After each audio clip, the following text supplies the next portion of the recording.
Welcome to bestseller book review Eclipse Stephenie Meyer. Eclipse is the third novel in Stephenie Meyer's popular Twilight series.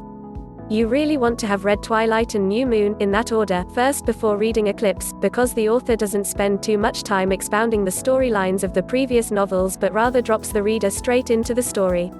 You also want to read Twilight and New Moon because they are both excellent novels and, trust me, you are missing out if you haven't read them. Eclipse carries on not long after New Moon left off.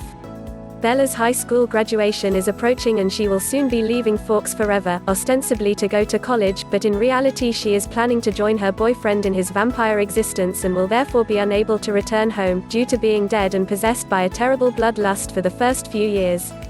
Not that the reader is actually taken that far in this story, we make it through graduation, but then the dangerous vampires from Seattle come to Forks and dealing with them dominates the rest of the novel. This is only one part of the story though. Eclipse is primarily a romantic saga, so Bella and Edward's relationship is the primary focus of the novel. Or as I should say, Bella, Edward and Jacob's relationship, because there is a love triangle in the plot of this novel. Bella and Jacob have always been friends, at least they were, right up until Jacob became a werewolf. Then the enmity between vampires and werewolves put a huge strain on their friendship.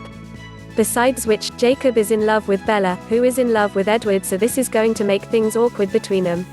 At this point, Eclipse descends into soap opera territory. Bella has found her soulmate in Edward, but Jacob is the soulmate she should have, could have, would have had if Edward didn't exist. She loves him too, but not as much as Edward. Why she loves Jacob is beyond me. He knows that she loves Edward, but Jacob still tries to make her feel guilty that she can't love him like he wants her to. Blatant emotional blackmail is unattractive whatever way you serve it up, and it detracted from his otherwise fine character.